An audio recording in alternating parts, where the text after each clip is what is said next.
Bienvenue dans cette nouvelle vidéo YouTube. On va parler de l'enfer des repas. Et une des choses les plus compliquées, c'est de manger avec un enfant qui bouge. Tu te dis peut-être qu'il faut que tu lui apprennes les bonnes manières, que ton enfant ne doit pas bouger, qu'il doit rester assis et manger son assiette bien sur ses fesses, bien sur ses pieds, sans parler, sans bouger. Ne t'inquiète pas, l'éducation, en tout cas les bonnes manières culturelles françaises, viendront dans un second temps. En effet, au début, ton bébé est capable de rester assis sans bouger entre 2 et 5 minutes par année de vie. Par année de vie, ça veut dire que ton bébé, à 1 an, il peut rester tranquille en train de manger entre 2 et 5 minutes. Tu vois le truc? J'imagine que ton attente, elle est là et que les capacités de bébé, elles sont là. Du coup, ça change un petit peu notre vision. Tu vas donc pouvoir t'adapter à ton bébé et lui proposer, par exemple, des fractionnements. Tu manges un peu, tu bouges, tu manges un peu, tu manipules, tu manges un peu, tu coupes, tu donnes du mouvement tout en cadrant ton bébé. Vers 12 mois, tu vas aussi trouver un fléchissement alimentaire. À partir de 12 mois, ton bébé découvre un autre monde, la verticalité. Et oui, il se met debout, il commence à marcher, et entre nous, c'est vraiment surfait de rester à table et de manger tranquillement. Alors comment faire? On ne met pas un enfant d'1 an puni dans sa chambre quand il se met à bouger à table. C'est sa nature, il ne peut pas aller contre sa nature. C'est un petit peu comme si tu demandais à ton enfant d'être continent avant l'acquisition de la continence. Pour accompagner ton bébé,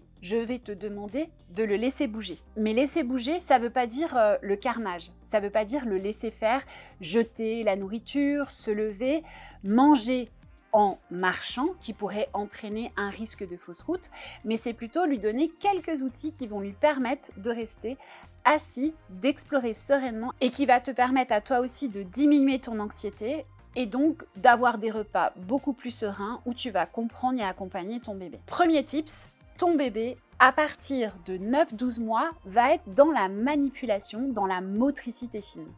Tout simplement, si tu lui donnes des choses pour manipuler, il va pouvoir rester assis et explorer plus sereinement. Je te propose par exemple des jeux de transvasement. Avec les baby cups, tu vas pouvoir aider bébé à transvaser les aliments d'un verre à l'autre. Tu peux aussi lui proposer de couper avec des couteaux qui ne coupent pas les doigts comme celui-ci. Il va pouvoir donc prendre les aliments, les couper en toute sécurité et tu vas voir, donner un couteau à un bébé, c'est un peu le Saint Graal parce que c'est le truc où tu lui dis « Non, touche pas, c'est dangereux ». Donc là, tu lui donnes un couteau, il est calme, il est posé, il découvre la nourriture. Et enfin, pense à lui donner des petits pics apéros, des petites fourchettes, comme ces modèles-là, qui vont te permettre aussi de travailler sa précision visuomotrice, d'intéresser l'enfant sur cette capacité-là et donc de diminuer son besoin de mouvement. Une autre solution, c'est d'utiliser un minuteur. C'est un minuteur visuel. Ça veut dire que ton bébé va avoir une information visuelle sur le temps qui passe. Par exemple, à 1 an, tu peux très bien mettre le minuteur sur 5 minutes et proposer à ton bébé de manger pendant 5 minutes, de faire une pause motrice et ensuite, on propose à bébé de se remettre à table. Plus bébé grandit, plus on peut augmenter le temps de repas. Attention, on ne va jamais au-delà de 20-30 minutes de repas pour un enfant. S'il n'a pas fini, on stoppe le repas et on repropose une collation 1 heure, 2 heures après. Dernière astuce, tu vas utiliser le besoin moteur de ton bébé pour les repas. À table, il y a plein d'opportunités pour bouger. Aller chercher de l'eau, aller chercher une cuillère, aller chercher le dessert, les pâtes et même lui permettre de te servir, de te couper ton jambon, de te donner à manger, de donner à manger à son frère, à sa sœur.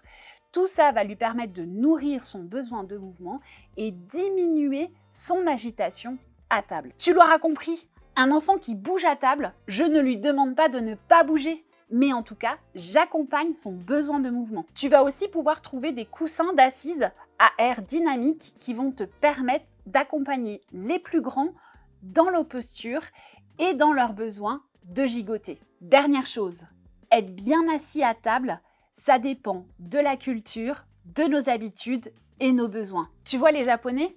Eux, ils ne mangent pas forcément assis sur une chaise. Ils sont par terre, sur leurs genoux, et ce n'est pas mal élevé ni mauvais pour la digestion ou pour la mastication. L'essentiel est d'être stable. J'espère que cette vidéo a pu t'apporter des solutions pour diminuer ton anxiété.